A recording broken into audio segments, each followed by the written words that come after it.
Welcome to Alternate Reality.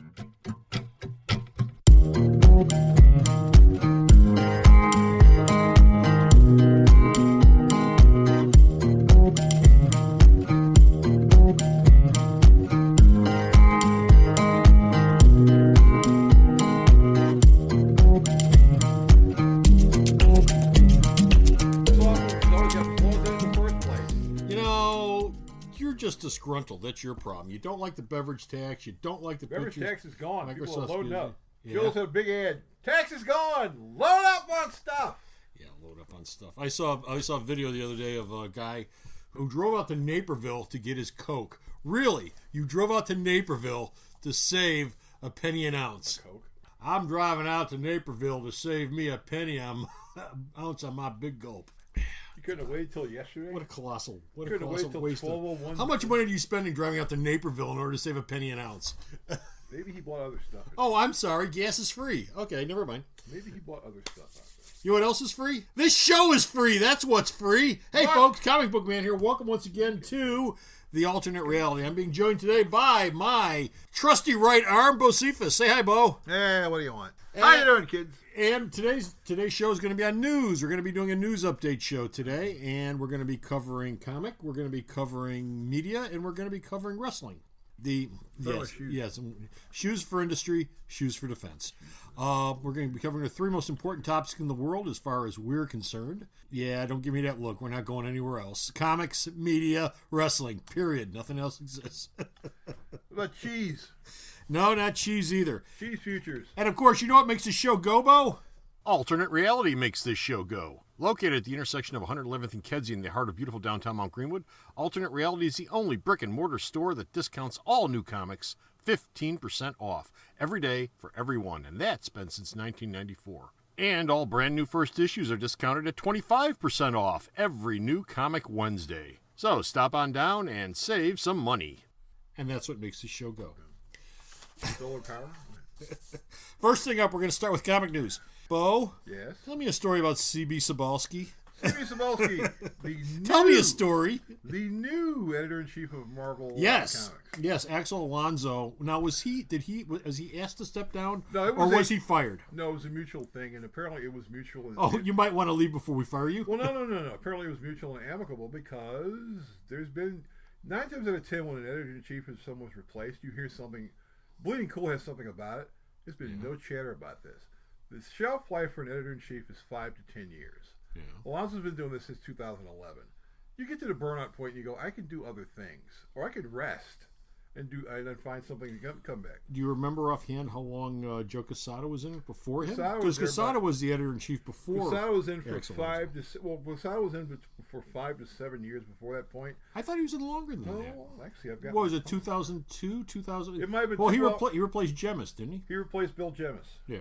Let's see. I have my trusty phone. I can look it up on Wikipedia. You know, while you're doing that, one of the things that I thought of this week in relation to Bill Jemis was, remember when he took over as editor-in-chief in Marvel? Yeah. And he said then, and this is back in, 97, 98, 99, somewhere around there. It was a while then. Yeah, he took over, and one of the things he said was, our audience is primarily young men who sit at home and can't get dates on Saturday nights, and that's why we're going to be featuring a lot of TNA on our Jump ahead to 2017. Boy, would that play well today. He was named, Joe Quesada came back to Marvel in 1988 as the editor of the Marvel Knights thing. He became editor-in-chief in 2000. Okay. So he was editor-in-chief from 2000 to 2011. Well, I remember. So it's 11 years. That's 11 years. He was in it for a long time. Yeah. I remember Jemis was not in it nearly as long. No, Jemis he was shown the door long before he got to the 10-year or even the 5 or the 4-year. I think Jemis was there for 5 to 7 years. Oh, he wasn't there that long. Yeah, he was there for a while. Jemis was not there 5 for to 7. And we're talking about Cebulski to get back on track. He's been at Marvel for 15 years. He wrote. He brought in a whole bunch of talent. He's a great guy, right? He's been out in China, as I understand. He's been living in China, developing Marvel Entertainment stuff in Asia. He's been living in Shanghai, and Marvel's made a lot of money in China over licensing things and a whole bunch of other things. Yeah, well, because he's been out there. He's been out there working. He was a vice president. So they talked to him and said, "Why don't you come back here? Come back to the country. We got an opening." And so he said, "Okay, I'll do it." So he's moving to New York right now, and he will be aided in his transition point performed by Joe Quesada, who says, I'm spending a lot of time in California doing stuff for Disney, like a whole bunch of Marvel theme rides. Yeah. Those all came out of the mind of Joe Quesada. He designed all those rides. Okay, well, good for him. I mean, I don't put a lot of creative stock in doing theme rides. Well, those theme rides make Disney a crap load. I'm sure they do, but as far as being creative, I don't put a lot into that. And also Marvel TV and a bunch of other stuff, which he says, we don't even know what he's working on yet. Quesada apparently in October said, I'll let you get back into the publishing thing, so I'm going to be coming back to New York and hanging out for a bit. But he also said, I won't be stepping on Cebulski's toes. I'll just be around. Now, did they say anything about the transition from X Alonso to Cebulski as in we need to get sales up? No. Nothing like that. It's just this is just happening. This was just a move. They said it had nothing to do with money. In fact, that Quesada made it clear in a News Around interview. We're not exactly losing money here. We've got money. So we're not broke. Well, they've got money, but how much money is the comic book arms making? Because sales have been down. The comic book arm is generating enough money to make the people at Disney quite happy. I know it's not the thing anymore, but once upon a time, Marvel's attitude was, as long as we stay in the black, even if it's $1, we can keep the doors open. Well, as opposed to when they were in the bankruptcy years previous in the early 90s. Yeah, they're in the black. The comic part of the business is still making money. But they can't be making as much as they were a couple of years ago. No one's making as much money now as they were a couple of years ago. Okay. Now, getting back to Cebulski, which is what the hell we're supposed to be talking about here in the first place. Yes.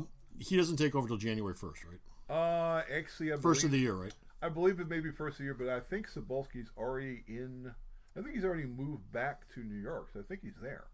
Okay. So, but, I mean, he might be back in country, but he doesn't actually take the reins until the first of the year. No. The deal was effective immediately. Oh, immediately? Yeah.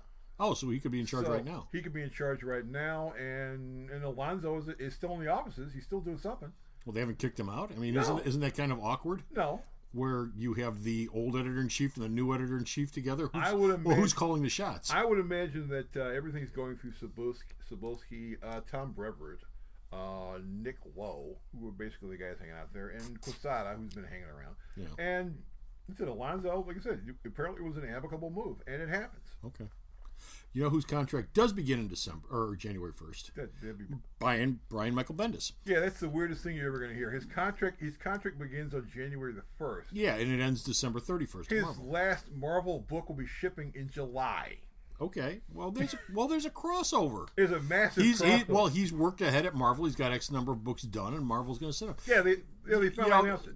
His last Marvel... Johnny Romita Jr. was publishing Marvel books when he was when he made the transition over to DC, wasn't he? No. Weren't there still a couple of books coming out while he was officially at DC? No, that stuff was already out, and it was already out on the stands. I thought there was a crossover for a month or two. Very little one. Yeah, because Bendis signed a 3-year deal with DC. He basically just... There's been multiple reasons for why he did it. One reason was... I saw the reason why he did it. Now, he said that... He said... Well, yes. Yeah. Well, this is the reason we tell the public. Yeah. We're going to get to the other two. Yeah. He went to the Cleveland Museum, which has a large Superman exhibit, museum. Which I've seen. He's from Cleveland. He's from Cleveland. In Cleveland. In the Cleveland Library, they have a large Superman exhibit. They don't have a Superman museum. They have a Cleveland Library, which is a very large Superman exhibit, because Jerry Siegel and Joe Shuster came from Cleveland. So they're honoring like one of the biggest things that ever came out of Cleveland, which would be Superman. Right. So he goes there, and he goes, I never realized it before, but I'm from Cleveland. Superman's from Cleveland. I ought to be working at DC. And bam, he said he's at DC. Oh, no, he didn't say I ought to be working at DC. He said, I should be working on these I've never characters. written a Superman comic before, and since I'm from Cleveland, I feel an obligation. That is the official reason he gave. Yes, that is the reason that you put in a picture frame and you hang over the mantle. But that reason came out like 2 or 3 weeks after the movie. Well, yeah, but still. What could the other reason possibly be? There are apparently a couple of other reasons. One, there was nothing else left at Marvel for him to do. The only book he had not written was Fantastic Four. There's going to be no Fantastic Four book coming up for a while. Yeah. 2, his contract was pretty expensive, and he wasn't going to get the same amount of money. And also, working at Marvel, he could only work on Marvel TV. He had no working in Marvel movies because that's separate. That's Kevin Feige. So, going over to DC allows him to talk with Jeff Johns and work on the DC movies, which would be a good thing. He also said, I've been here for 17 years. It's time for me to try something different. Yeah. Now, if it works, it works. And if it doesn't, it doesn't. There's a long history of Marvel creators that went over to DC, and DC's have not figured out what to do with them. Well, look at Chris Claremont. Chris Claremont. Chris Claremont left the X-Men back in the hottest mid-90s. writer in the world. He went to DC and he made absolutely no impact whatsoever. That's what I was going to get to. Unless you think Sovereign 7 is some sort of impact. Yes, but he made no impact. He did do some other stuff too. He did. He actually did do a Justice League story with John Byrne that was in Justice League Classified that nobody gave a rat's ass about. No, nobody cared. Which was amazing because you have the X-Men team from the late 70s, early 80s. Time had already passed. Together again for the first time doing a Justice League story. Time had passed. Nobody cared. Time had passed. Well, that could be the case for Bendis. And you've also got the case of John Romita Jr. Name me one major league thing John Romita Jr. has done over at DC since he's been over there. Well, Superman. He took over Superman in the New 52. Yeah, but does anyone give a crap about the fact he took over Superman? Well, nobody gave a crap about that Superman. That was the problem. Yeah. I mean, that was the problem. He took over a Superman that nobody liked in the first place. Or, not that the book didn't sell. No, the book sold. But nobody took that character to their heart. No, because he's like, or Mark Bagley. Mark Bagley was a guy who was over at Marvel. He was able to do 2 to 3 books. He wasn't a mega star, but he was a star. He went over to DC, and DC couldn't figure out what the hell to do with him. Well, I've always assumed that part of the problem with that, and this goes back even farther than that, you can go back to Roy Thomas and Len Wein and Marv Wolfman and all those folks back in the 70s and 80s when they came over. At some point, everybody who made a huge name for themselves at Marvel eventually migrated back to DC. Yeah. I will give Roy Thomas this much. He did the whole All-Star Squadron thing, which was Jerry Conway, which was a labor of love. Jerry Conway did after he killed Gwen. He kills Gwen Stacy, he goes back. He goes back over to DC, and then he comes back, and now he's basically working over in Marvel. Actually, he goes back to DC, and he does a run of Justice League books, which are actually pretty good, but nobody remembers because Dick Dillon drew them, and they were DC in the mid '70s. But I remember those books quite well when I was back in high school. Those are actually really, really good for the time. But anyway, you have these Marvel creators that go back over to DC. And you say to yourself, this is great. This guy who wrote these great stories over at Marvel, he's coming over to DC and he's going to do great stories at DC. And it never seems to happen. Because they can't figure out what to do. Well, that's part of it. But part of it, I think, also is, we've talked about this before in the past, DC has always been more editorially heavy than Marvel has. Yes, and I think to a certain extent, they wind up getting handcuffed once they get over to DC. Yeah. There's more freedom to do stuff at Marvel than there is at DC. Now, that might have changed over the last couple of years. No, it's about the same. No, well, to a certain extent, yeah. But, with people like Jeff Johns coming in and Grant Morrison, I don't see them being handcuffed as much to what DC editorial wants to do as somebody like Chris Claremont might have been in the 90s. Well, with those two, basically, they were allowed to do whatever they wanted to do because they were like, well, they're popular and we don't want to tick them off and have them leave. I mean, remember, Johns left DC for a while. Yeah. He had about 1 or 2 years at Marvel, and the stuff didn't really work. He did a pretty decent Avengers run, and then he went back.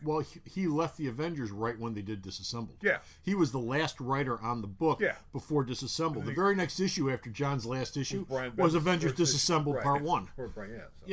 So they have a history of doing that. Now the question is, once Bendis gets over to DC, what is he going to do? The natural assumption. Well, I would assume Superman, since we've talked so much about it. Superman, and I told you this before. Give him both of the Justice League books because the books that exist right now, no one cares.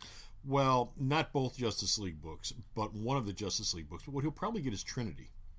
Well, yeah. He'll be able to write all 3 then. He'll be able to do Superman. He'll be able to fool around with Batman. He'll be able to fool around Wonder Woman for as much as he cares about fooling around with Wonder Woman. But he'll have the big 2 at least with Trinity. And I would assume that he'll probably also get one of the Superman books or his own Superman book. They might create an all-star Superman like they did with Scott Snyder for All-Star Batman. Well, you do have a gap because there's now one less super book starting in January. What was canceled? Superwoman. Superwoman's canceled? Canceled with 18, last issue. A bunch of stuff, yeah. So you do have an opening, but it'll probably be 2 books to begin with, maybe 3. The natural assumption is that Powers is probably going to go to Vertigo, which is going to mean almost nothing because Powers only ships 3 issues a year anyway.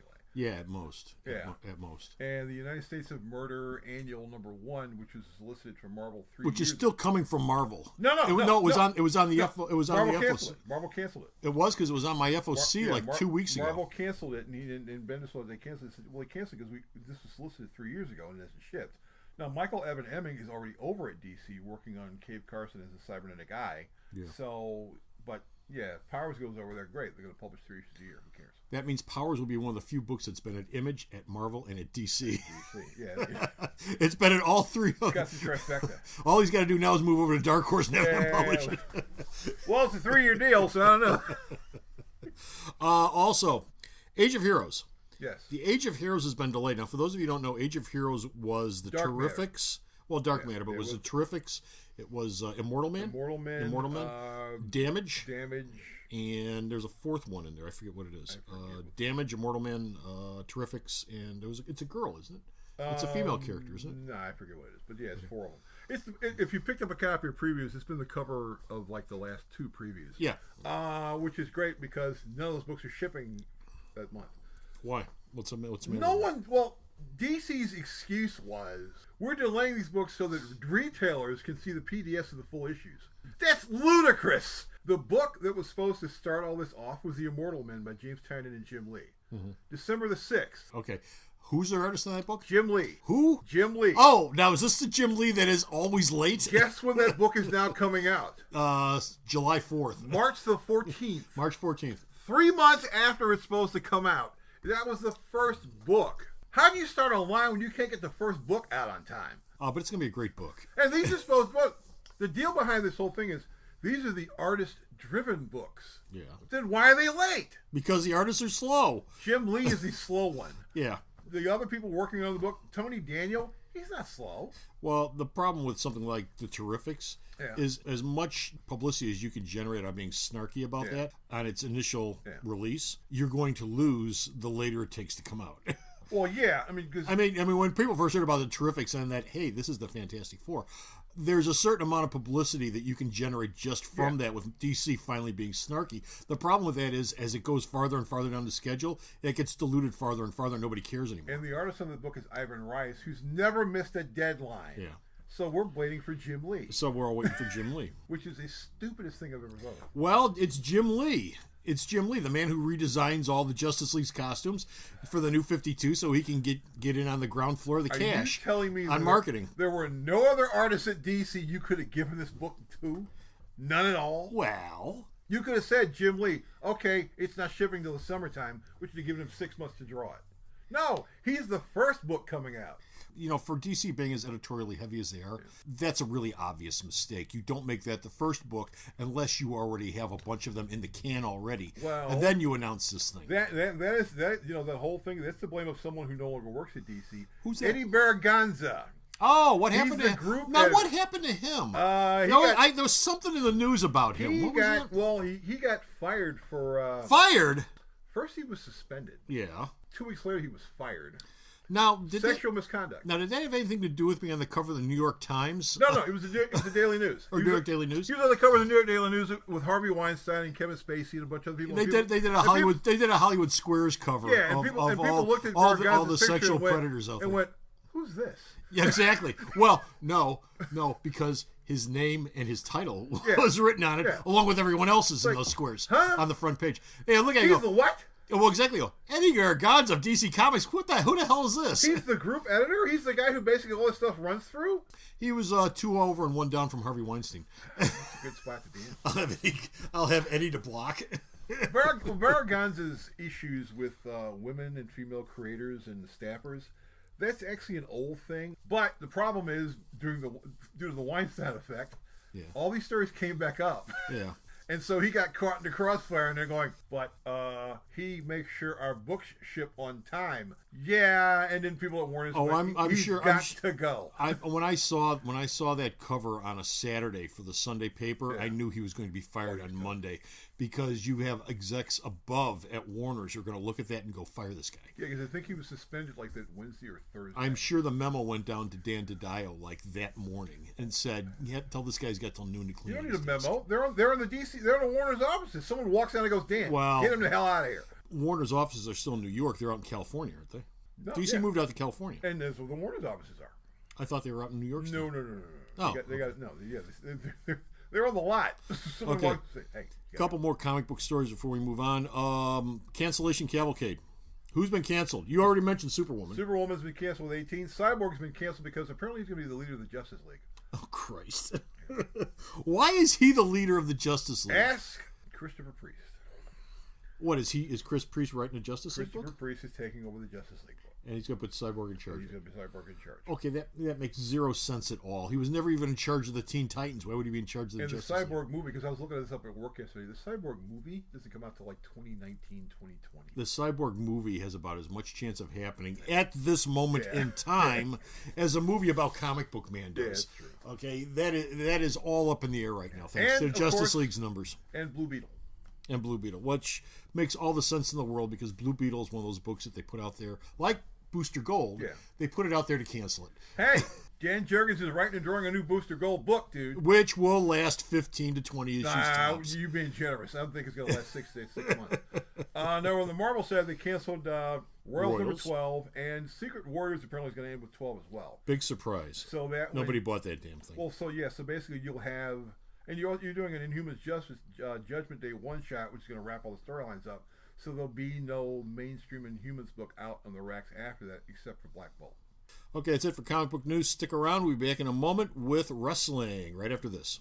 You know, folks, there really is no other store that has as many sales as Alternate Reality. Beyond our signature sale of 15% off all new comics, we also have specialized sales peppered throughout the week, month, and year. For example, did you know that every Thursday is Ladies' Day at the store? That's right, ladies. Stop by the store and you'll save 20% off all of your purchases all day long. Ladies from 8 to 80 get a 20% discount on everything all day, every Thursday, only at Alternate Reality. Bo? Yes? WWE is looking for writers. What are you doing in your spare time?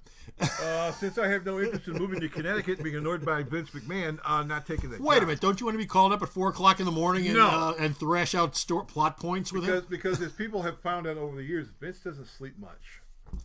And Vince is a tendency you could explain why he walks like that and he's so cranky all the time. Yeah, he walks like this, like he's got some kind of disease with his undercarriage. Yeah. And the problem is, it's a lot of work. It's not a lot of sleep. You show up on a Monday, and your script's been thrown out. Yeah. From the start, so you got to rewrite a whole show or a whole pay-per-view at the start.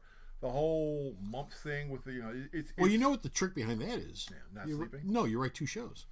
You write 1 show to hand in, and then he throws it out. Then you say, "Oh, I'll go back and I'll write the next show." Yeah. And then you go to lunch and you watch TV and you screw around, and then you come in with the other show and say, "Here you go. I just finished it. I did it in 6 hours." Yeah, it would be a nice idea, except that it's a little more annoying than that. Speaking of the burnout rate of an editor-in-chief over at DC or Marvel, well, DC, I don't think. Well, we're on wrestling now. We're on wrestling now. The shelf life for a writer at WWE is about 2 years. People come in, they work, they burn out, they leave. Oh, you know who they ought to get? Vince Russo. He was really good. No, Vince Russo actually is more than likely going to be brought in to do something else. Really? Not into WWE. I was going to say they mended fences. Oh hell no! No, Russo. No, if Russo walked by the office, Vince would probably run him over with his car. There's no way in hell. Russo's not even invited. Russo, get over here! He's not even invited to be backstage or anything like that. But yeah, the shelf life is like a couple of years. There is a long, long graveyard of people who worked. Freddie Prinze Jr. worked as a writer for them for a while. He lasted about a year and a half. There's a guy named Kevin Eck works for Baltimore Sun. He lasted about a year and a half. There's a guy named Jimmy Jacobs who worked for them for about a year. It's a year and a half, and then you just get tired of it because, yeah, Vince doesn't sleep much, and you get tired of your script being rewritten at a waking moment, or stuff or ideas you have which got thrown out because Vince didn't like it. Okay. So the right. Well, answer a question for me. Do you know why is it that they put out the call for more writers? Anyway, I mean, obviously because they need writers, but I mean, where's the usual staff that or the usual pool that they work from? This seemed like casting the net out into the ocean to get new fish. I would assume that there's a staff of people or a pool that they already draw from. There is a staff, but they always need more. Now, when they say they're looking for writers, what they're looking for specifically is people who work on TV shows as a general rule, have some knowledge of wrestling, although apparently that's not important, which is another reason why nobody wants the job. And people who work on soap operas for storylines. Okay. Yeah, which live or die depending on how events goes. I mean, there's supposed to be perfect example. Royal Rumble. Yeah. Supposed to be Brock Lesnar versus Finn Balor. Right. Vince doesn't think Balor's big enough to wrestle Brock Lesnar. Right. So right now everyone's going, no, he needs to wrestle Balor. Heyman keeps mentioning Balor every chance he gets. I don't think he's big enough. The guy shows up and he pops the crowd. He's big enough. You need someone to wrestle Lesnar. Because Lesnar's set up all the way to wrestle Reigns at WrestleMania. Yeah. You have to have him wrestle someone between now and April. Mm-hmm. Balor's your likely candidate. There's no one else out there on the Raw roster. AJ Styles too. Yeah, you're gonna clone AJ Styles. You're gonna have, AJ Styles too, and have him win this time. Are you gonna set up a program where he's gonna wrestle Jason Jordan? I don't think so. Yeah, that's the other thing about writers. Yeah, that's that brilliant idea. Yeah, Jason Jordan's Kurt Angle's son. No, if you were gonna do that stuff, it would have been Gable, not Jordan. Why would it be Gable? Because Gable looks like Kurt Angle. Well, Jason Jordan sort of looks like him. Jason Gordon's also black, and Kurt Angle. And okay, Kurt's dark enough, and the other one's light enough, so that they can cross paths in the middle of the night. And Kurt happens to really love black women. So. Well, God bless him. God bless him. But it should have been Gable. But Gable's on the SmackDown roster, and Jordan's on the Raw roster. And Gable would have been the logical choice. But what the hell's logic got to do with anything? What else you got for wrestling news? Anything? If you're all you Lucha Underground fans, all 23 of you. Wait, that's on El Rey. Yeah. The channel I dumped when it went premium. Really? Yeah, well, on DirecTV, yeah. Oh, I still have El Rey, but I remember Lucha, but I don't watch it. They announced a 4th season, which is a shock to most people because most of the wrestlers who worked there for the 3rd season are all leaving, including Ricochet, Prince Puma, Rey Mysterio Jr., who was there for a while, and has decided, I don't want to hang out here anymore. Well, what was Rey doing there? Ray was there wrestling as Ray. He was one of the members. He was wrestling? He was wrestling. Well, Ray isn't he getting old enough where it's time to start, managing and maybe announcing? Ray wrestles under such a limited schedule because of his really bad knees. Yeah. That Lucha Underground was the perfect place for them because they taped all the shows and then they ran them. Yeah. That's what John Morrison ended up. This is the same Rey Mysterio that was put through the side of a truck like a lawn dart. Yeah, lawn dart. Yeah, by Hall and Nash. By Hall and Nash back during the glory days of the NWO. I mean, like I said, I watched Lucha Underground season 1. I watched part of season 2. I kind of lost interest in season 3 because it went from being a wrestling show to really stupid ass storylines. And whenever Matt Stryker, a former WWE talent, whenever the show starts, he goes, "Welcome all you viewers to the temple." I go, "It's a warehouse in LA, dumbass. We see that from the promo. It's not the temple." Okay, what are they trying to get at by calling it a temple? Oh, it's this mystical. I mean, is there actually a thing in wrestling called the temple that people go to? It's this magical, mystical place in which people can die and come back to life, and die again and come back to life. And what? It's the ultimate soap opera. But I assume that when they call it the temple, they're referring to it, Madison Square Garden, is the big show. Yeah, but it's a warehouse.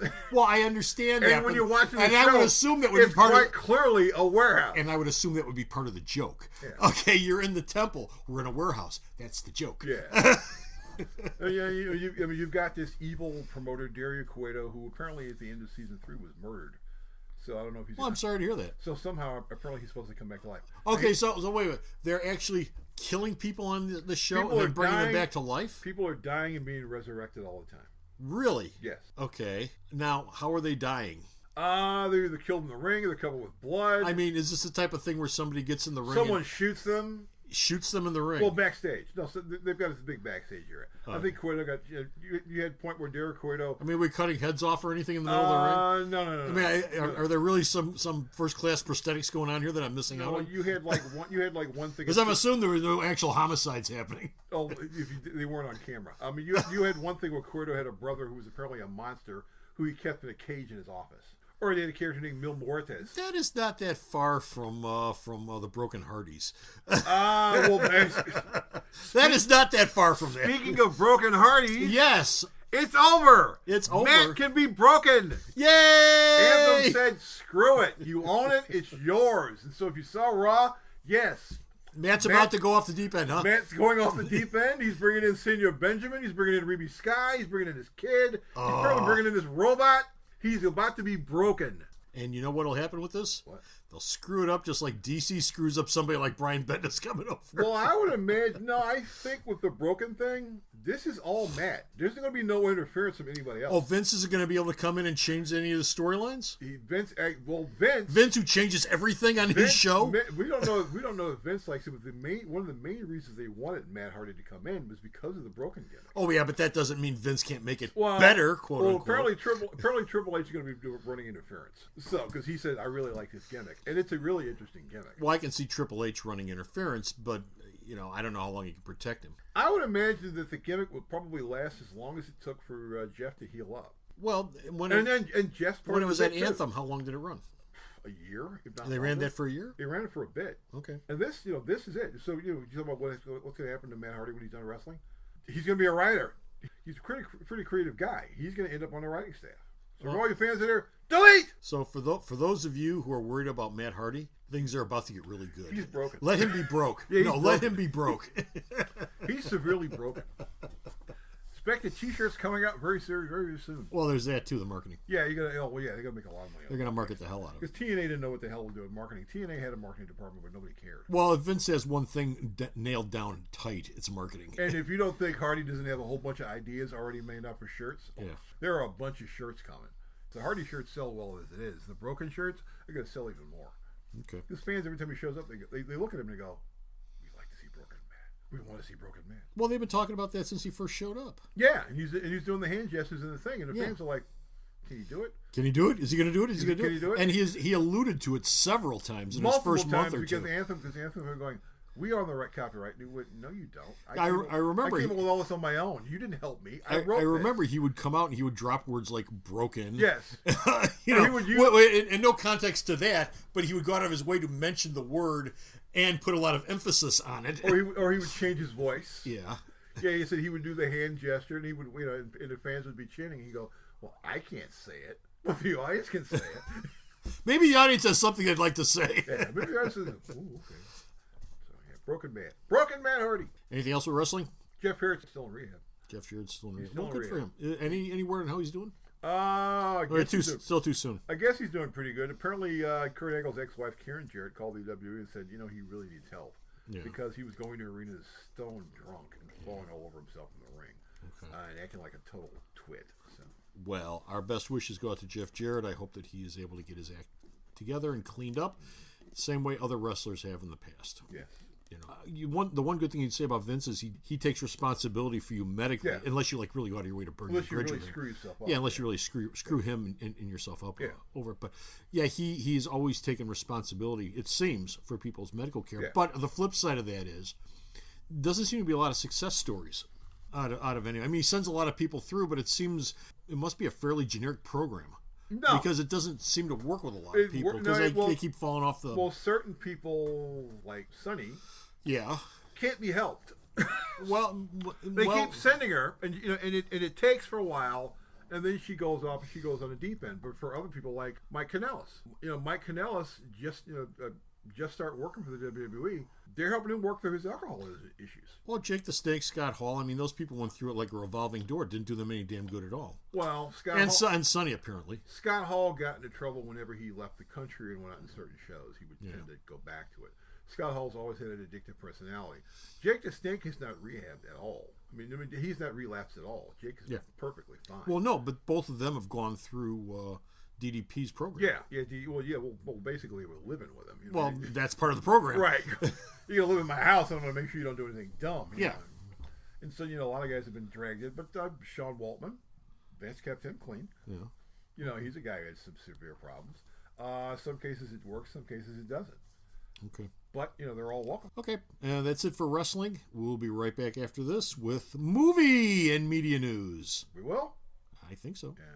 Hey folks, Comic Book Man here. Most people don't know this, but I got my start in comics retail on February 20th, 1978, when I became the store manager of the Comic Book Emporium. 16 years later, I opened Alternate Reality on August 20th, 1994. Like Superman's penchant for double L's, it seems the 20th has always been an important part of my life. I respect that heritage, which is why we have a Founders Day sale on the 20th of each month here at the store. Every 20th, stop by and you'll save 20% off all of your purchases, all day long, only at Alternate Reality. Bo? Yes? Have you seen the new Avengers trailer? Everyone in the country's seen the Avengers trailer. Everyone overseas is in there. The world has seen the Avengers trailer. The world has seen the Avengers trailer, and they're all going, when is this movie coming out, and can I have my tickets right now? You know what the most interesting thing about the Avengers trailer was for me? What? It was a real palate cleanser after Justice League. Oh, yeah. It came out as, you look at it. It really came out as a palate cleanser. And you're going, this looks fun. Yeah, exactly. And interesting. Exactly. And who are some of these people? I went into work yesterday, and I'm talking to my boss, who's a big movie geek and fan and I said, Chris, one thing. Someone get this man a shield. He went, oh my God, I can't wait to see this movie. Oh my God. Someone get this man a shield. Right. Or at the end, when Thor's looking at him, go, who the hell are you people? Who the hell are you? The Guardians of the Galaxy staring at him like they're thinking the same thing. Yeah, they're waiting. Who the hell are you? Hi, how you doing? Other thing that most people don't notice, the scene where that person grabs that long staff. Yeah. That's Ronan. Oh, Ronan's back? That's Hawkeye. Wait a minute. Wearing the Ronan outfit. I thought you meant Ronan. Oh, okay. No. Ronan. That's Ronan. That's Hawkeye in the Ronan outfit. People haven't even... I'm like, oh yeah, he is in wearing it. Why is he in the Ronin? They'll explain that, and they'll also explain why Black Widow's hair is blonde. Well, you've also got a human Vision. Yeah, you've also got a human Vision and the two of them are very much in love and kissing and smooching. And he's got a soul gem which is going to be ripped out of his head. So how does he move around if he's got no soul gem? Well, we knew that was coming when they said one of the gems is the soul gem in the middle of his forehead. Yeah. Well, I guess he's losing that at some point. Or people going, why is Thanos purple? Because that's what color he is. Well, actually, he's pink in a lot of those scenes. That looks like a very light purple. He's pinkish. Well, some people said, well, how come he was blue in the other ones? He was in the shadows for most of those things. Well, he was dark purple in a lot of he those. was darker, but yeah. Well, he was the same purple he is in the comic. And they're going, where's his hat? Well, he doesn't wear it all the time. and my God, he's actually Josh Brolin, and we can see it's Josh Brolin. He's not a CGI effect. So everybody in the world has seen it. You know what everybody in the world has not seen? What? Justice League. Yeah. Well, no, the numbers are... Well, the first projection was this film was going to lose $50 to $100 million, but now they said it's probably going to break even. Yeah. But, really? Now is that taking in box office, or is that taking in DVD and rentals too? That's taking in box office because apparently it's doing quite well overseas. Yeah. So it'll probably break even. Now, when you think about the DVD and stuff like that, you will probably make more money. But no, this film is not going to be a major success for Warner Brothers. Yeah. Well, and it's their own fault. People were pretty much saying that out of the box with this thing. It's a week before it came out of the box, people were saying that. Yeah, it's all their own fault. Warner's basically screwed up their own thing. Do you ever think that they will do that Snyder cut that everybody's talking about? There is no Snyder cut. Well, there is an extended version which will be coming out, I would assume, Christmas of next year, because they'll release the regular print probably in about 3 months on DVD. I think Warner's will be smart enough to just release one version and go, we're done with this. I don't know how much the Batman and Superman... No, there's an extended cut because they know they can make money off of the fans on an extended cut. The same way they did with Superman Batman. You've got some... You maybe have about 10 to 15 minutes of footage that's not in there. You've got stuff. There's got to be more footage than that that's not in there. Well, you got stuff. I mean, Whedon just shot a ton of footage all by himself. Forget what Snyder cut that they didn't put in. Well, you figure that apparently, because one of the things that was revealed when they were making this thing is when Whedon came in is Whedon completely and totally flipped and changed the Cyborg story. Yeah. So apparently there's a bunch of darker Cyborg stuff out there that Whedon basically just redid. Darker than what there was, because he spends the first third of the movie moping around in his dad's apartment. Yeah. So and then there's a couple things that are cut out of the trailer. The whole thing where Alfred turns around and he says, "Oh, you're back." That never made it to the thing. Yeah. Or the bit where Bruce Wayne's sitting there looking at a hologram, that never made it to the thing. So stuff that's in the trailer you cut out. Well, there's more than enough stuff for them to put into an extended cut to make it worth picking up. Well, it would have. You could have avoided all this if it wasn't for what I think is Kevin Kujawa. If he hadn't demanded the film had to be 2 hours long, the film was supposed to be 2:15, 2:20. He demanded it was 2 hours. Well, I would assume that when the extended cut comes out on this thing, just like the extended cut for Batman vs Superman, the story will make a lot more sense, but it's not going to make the film any better than what it is. Which is what happened with the Superman Batman cut. Many more things made more sense if you watch the extended cut. It does not make it a better film, though. It just makes it a more comprehensible film. Well, there may be a couple of things that are weird, because if you remember that scene in Batman vs. Superman where the Flash shows up and talks to Bruce Wayne. Yeah. Apparently, in the first Snyder cut, Steppenwolf's the person to bring Superman back to life, not the Justice League. Well, supposedly there's sections that Snyder did of Superman when he comes back. They talk about the whole Pet Cemetery thing in the movie and about how he could go wrong, just like in Pet Cemetery. Yeah. Well, Steppenwolf bring him back. He does go wrong, and they have to do a whole Justice League versus Superman thing, to fix him up. Not with the quick, happy turn that it has, but I guess with a much darker turn, which would make sense because it was Zack Snyder's vision in the first place. The problem with the Snyder Cut is, do you actually think Warner's going to pay him to do it? No, my attitude towards a Snyder Cut was, and will forever be, they're not going to drop any more money on this film than they already have, except for the extended cut, which is probably already done anyway. Probably. They're just sitting out waiting for it to come out. They are not going to pay Zack Snyder to come back in. They're not going to pay editors to come back in. And they sure as hell aren't going to put any more money into any undone special effects that Zack Snyder wanted to have done. Well, this scene needs this, so I need a CGI up. They're not going to do any of that crap either. Well, apparently there are what you've got is what you got. There are some Flash and Cyborg scenes that they're finishing up the CGI for. More stuff in the graveyard? I don't know where it is. That was the stupidest goddamn scene I've ever seen. I think there might have been a Whedon scene that's fixed. I kept waiting for Flash to say, "Here I come! Get down, you fool!" But yeah, well, and then there are a bunch of people on Facebook that are basically defending Zack Snyder. I don't hate Zack Snyder, but there was a story that came out about 2 or 3 days ago where the people at Warner's before Justice League started were going to fire him. The Zack Snyder reign of him having any involvement with the DC movies is over. It's done. It's finished. Yeah, it's over. And I don't want to get into the movie because I think we're going to talk about that at some point down the road. Yeah. But the Zack Snyder era of Superman and Batman in the DC universe is done, finished, and over with. It's done. And if anything, this Justice League movie fixed a couple of things that Snyder had obviously wrong. By the time you get to the end of that movie, Justice League. Apparently you had Man of Steel, Batman vs Superman, and Justice League. This was Snyder's planned Superman trilogy. Yeah. So he might have been done even if he wasn't done. Yeah. Well, it's over with. Yeah. They're moving on. They're moving on to other things. And you've also got this unusual situation where Henry Cavill's only got one film left on his contract. So what is it? I would assume, is it Justice League 2 or is it Man of Steel 2? I would assume it's Man of Steel 2, see how it does, and then see if we're rebooting this whole damn universe. Talk to me about the Weinstein effect and TV shows, especially over at the CW. The Harvey Weinstein effect has affected everyone. It's affected politics and everything else. Andrew Kreisberg? Yeah, Kreisberg. Andrew Kreisberg. Well, I assume that's how it's pronounced. Kreisberg. Andrew Kreisberg, who worked over at DC. I think he did Green Arrow. He did a run on Green Arrow. He also had a comic run over at Marvel. He was basically the showrunner of all the CW DC shows. Right. There were reports of him having issues with certain female characters and some questionable behavior. So he was suspended about a couple of weeks ago, and this week he was officially fired.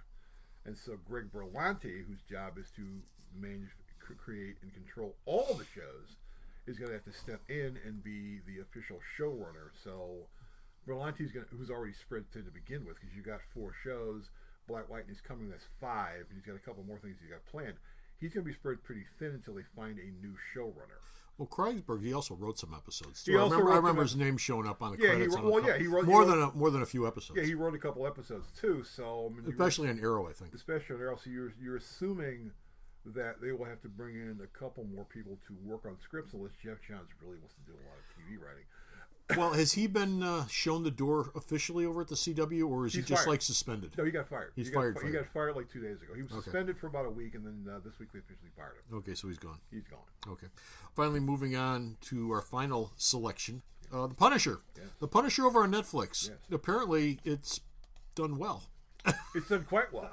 It's probably, some people are saying in ways, it's the best Netflix show ever. Ever? Well, I don't know if I go quite that far, but it's definitely a step up from the last 2. It's a higher quality show. It's the interesting about the Punisher thing is it's not one story; it's 3 stories. Yeah. All that Netflix stuff is multiple stories. Yeah, but in this one, the definition is a little more subtle. I mean, if you've seen the first episode, and if you haven't seen it by now, what the hell are you waiting for? In the first episode, you basically see the end of the original Punisher storyline, and he burns the suit and he's done, and then he's a construction worker. Yeah. So he is. So you're. That's like in the first 8 minutes. Yeah, it's like in the first 8 minutes. Yeah. And so you've got Frank Castle's no longer the Punisher. Everyone assumes he's dead. Then you've got the whole microchip story, or Micro. He's not Chip, he's just Micro, who knows something about what Frank did over in Afghanistan. That's your second storyline. Your third storyline is the concept of being an ex-military guy. You've got his friend Kurt, who's got the group where he's basically helping veterans. Yeah. And the show ends with Frank actually sitting there talking. Oh, yeah. Yeah, it's like, okay. The vet without it was missing a leg. Yeah, great performance, great character. Yeah. But you've got the whole thing is like, oh, and the flip thing is you've got Frank Castle as a guy who's not killing people all the time. Because you were talking about the fact he's eating. Well, yeah, Frank Castle has to eat. Well, he's not killing people. Yeah, but the joke is they are always eating. They're eating. Yeah, it's like yes, he's not always running around in the Punisher outfit killing people. He actually does things other than that. He actually lives in an apartment. He actually has to eat. He goes to the bathroom. He goes to restaurants and stuff happens. Yeah, but they do. Well, I don't want to get into it because I think we'll be talking about the Punisher at some point down the road. But there's an abnormal amount of eating and drinking that goes on in this thing. We know what Frank Castle likes for breakfast. Yeah, it's like this again. One of the things you find out in that series is that Frank Castle is a cook. Yes, he also knows how to cook. Yeah, he knows more than just ordnance and maintenance of ordnance. And they're little Garth Ennis stories there. The last line of the first episode is "Welcome back, Frank." Oh, that's used a number of times in the thing. Yeah, the entire "Welcome back, Frank." The group that the guys at the construction company rip off. That's Ganucci family. That's Garth Ennis created the Ganucci family. Yeah, Grandma Ganucci. Yeah, Grandma Ganucci, who had no leg and was crazy and stuff. That's just like, oh, okay, this is there. As I remember, didn't Frank let the dogs eat her or something? Yes, he let the dogs eat her. Yeah. So it's like, oh, and the guy, I got it written down. The guy who came up with the show, Steve Lightfoot. Yeah, he was the showrunner. He was also on Hannibal. He was one of the showrunners for Hannibal, and Hannibal is one of the greatest shows that it ever done. We got canceled by NBC because it was too dark and it was too highbrow for the audience was looking for. Yeah. But this is a guy, people went, we didn't know about this guy. Guys come in, all episodes is tight. There's not a lot of lax moments there, and there has not been an announcement on season 2, but... We'll have to wait for either Netflix or Disney. Yeah. Depending on how long down the road all these contracts go. Yeah, we'll have to see exactly how well Billy Russo's face heals up. Well, there's that too. Okay. And that's it for the news. Stay tuned. We will be right back after this with the Rorschach Test.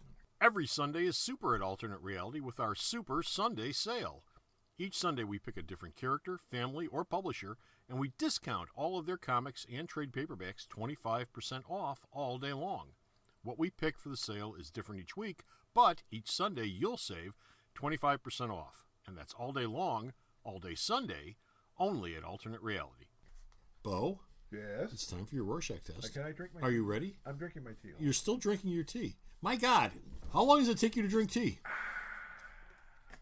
That's some good crap without a beverage tax.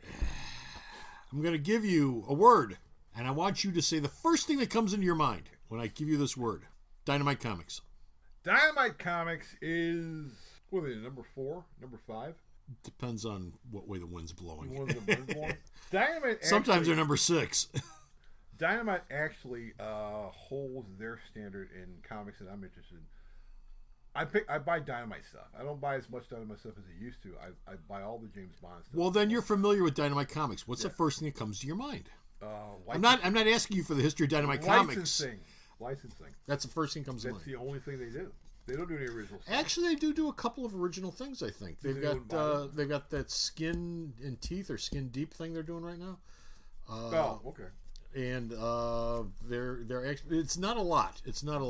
But they actually do a couple of creator, I don't want to say creator owned, but creator projects. The folks come to them with an idea and they do it. I don't know why, but with all the other outlets there are out there.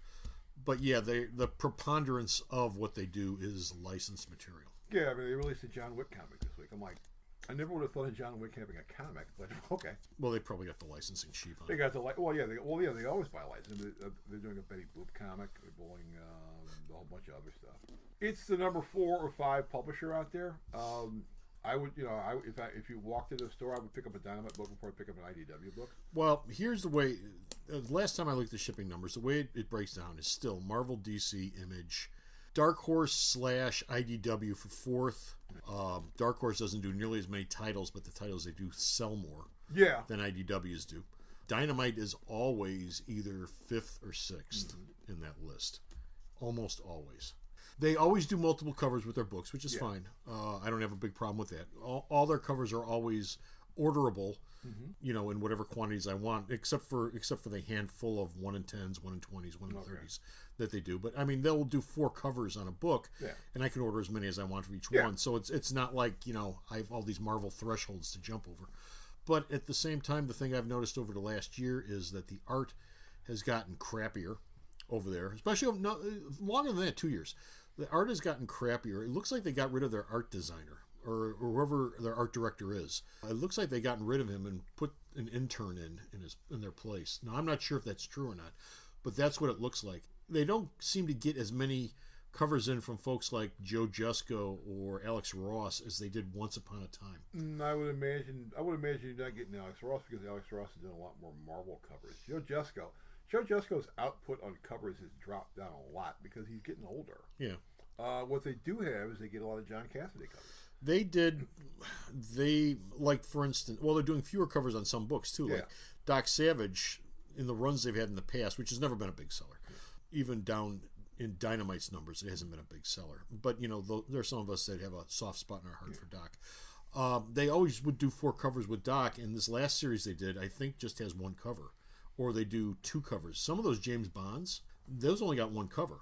Yeah, the one shot that came out last week's only got 1 cover. Well, the one shots, but I mean the regular series, like Eldion, regular miniseries like Eldion or Hammerhead, those only got like 1 cover, and then your 1 in 10, 1 in 20 ratio covers, and a lot of those are just black and white versions of the same cover. Well, yeah, because it's cheaper. Now stuff like Red Sonja and Vampirella, they're doing like 4 to 5 to 6 covers on each issue. Well, yeah, because you're doing cheesecake covers. Yeah, it's cheesecake stuff. Same with Betty Page and Betty Boop has run its course. I don't know if they're going to go back to Betty Boop or not, but Betty Page has usually got 4 to 5 covers per issue too. Yeah. They do all this license stuff, but they seem to do it because it's easy and cheap and doesn't require a lot of work. Well, it's easier and more probably financially feasible for them to do the licensing books because it's regular money. Yeah.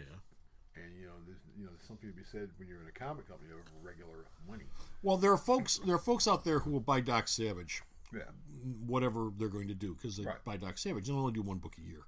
Not Doc Savage. They're down to 1 4-issue miniseries a year with that.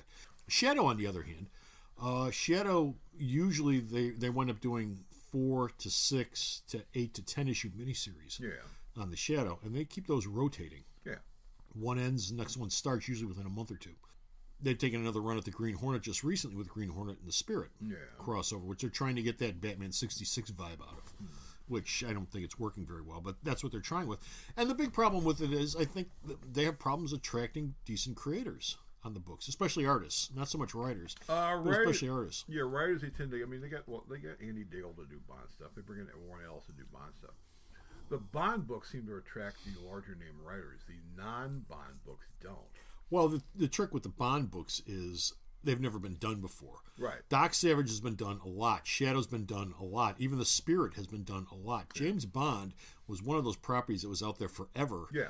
And except for Marvel doing an adaptation of For Your Eyes Only and a bunch of European newspaper strips that were collected, nobody done anything with James Bond. And they got a hold of the license on that, and they're the first ones to actually do a monthly ongoing James Bond series. Yeah, every month you walk in the store, there's going to be some James Bond project on the rack. So you're going to have creators lining up to do that because they've never had a chance, to do James Bond. James Bond story? Yeah, you get Warren Ellis. This is my chance to do James Bond. Yeah, I can do James Bond. Yeah, I'll do. I'll work for Dynamite to do James Bond. Yeah, and then he goes, okay, I've got those stories. And they go, Andy Diggle. He goes, I can do it. Yeah, I love James Bond. But the problem with that though is at some point you run out of writers who go, I've never worked on James Bond and this is my chance. At some point you run out of those people, and you're down to the folks who's doing Doc Savage right now. Well, I'm assuming you get to a certain point, there'll be a couple of writers that are floating around who will go, I would like to try this. Some of the people who work over at Dark Horse, there's probably a bunch of creators that do independent things that are like, I would like to do a Bond story, and they'll do it. And if you get to the point where they don't want to, you cut the input down. You just do 6 to 8 issues of a Bond thing a year. You know, and not as if you don't have any source material. You've got Ian Fleming Bond books. You've got Raymond Benson Bond books. You've got John Gardner Bond books. You've got a massive number of James Bond books out there. You're never going to run out of stories to do. Yeah. The Gardner Bonds alone would keep Dynamite in business for like 10 to 15 years. Gardner wrote like 15 Bond books. Well, that's assuming they have a rights to do adaptations. Although they did do Casino Royale, but that's sort of up in the air with the rights anyway, isn't it? Casino Royale's in a weird point with the Bond thing. You had the comedic version, you had the one that Daniel Craig did. Yeah, but the rights are up in the air with it, and that's why that's able to happen in the first place. Yeah, the rights are up in the air. But they've never done Moonraker or For Your Eyes Only or Dr. No or any of that stuff. No, they haven't tried it yet because I think they might not have the licensing for that. But you've got a weird situation with the Bond films because the next Daniel Craig film, his last film, will be the first film under the new deal of who's distributing the Bond movies. That's going to change a lot because their plan is to exploit the living crap out of James Bond. Yeah, but as far as Dynamite is concerned, the Bond films, most of them have never gone any farther than using the title from the book and nothing else. Yeah. If they had the rights to do the novels, they could actually do adaptations of the original novels. Well, they've gone well past that. And like do Moonraker, but don't do the Moonraker Roger Moore version. Do the actual book version of Moonraker, which had almost nothing to do with that. I wouldn't be at all shocked if after this, whoever wins the Bond sweepstakes. You're talking about the movie sweepstakes. Yeah, the movie sweepstakes, which will involve the publishing sweepstakes as well. I don't know if Dynamite's going to have the kind of money to keep that license. Well, it depends on what their license is right now. It could be for X number of years. It could be for X number of years. whatever it is, they're going to, the new owners of Bond would inherit that. Yeah, because, the Bond estate people are quite happy with it, but the Bond movie wing of it, they could go, well, we could go somewhere else, and I could see someone with a larger publishing base. Dark Horse got to keep publishing Star Wars material a year or two after the actual sale went through at Disney because their contract was still in effect. Yeah, and if you talk they had to run the contract out before Marvel could get it. Yeah, if you talk about licensing, Dark Horse still has the rights to Avatar, so we expect a whole bunch of Avatar books coming out too. Yeah, and that's it. We're done with Finish Her Out of here. We got no more news for tonight, but be sure to stop off at the store and the store's website where you can check out all of Bo's news, and that's myalternatereality.com. Bo updates the news every day. Actually, he sends me news. I update it. My God, that's a lot of work. I do the actual grunt work. Grunt work? You try to cut a story down. But Bo sends me the news and I update it, and there's a different news story every single day, 365 days a year. On the store's website, again, that's myalternatereality.com. And of course, be sure to stop off at the store, the intersection of 111th and Kedzie. 15% off all new comics every day for everyone. Until next time, this is Comic Book Man. And this is Bo, still working on my tea. Still working on his tea, saying, bye!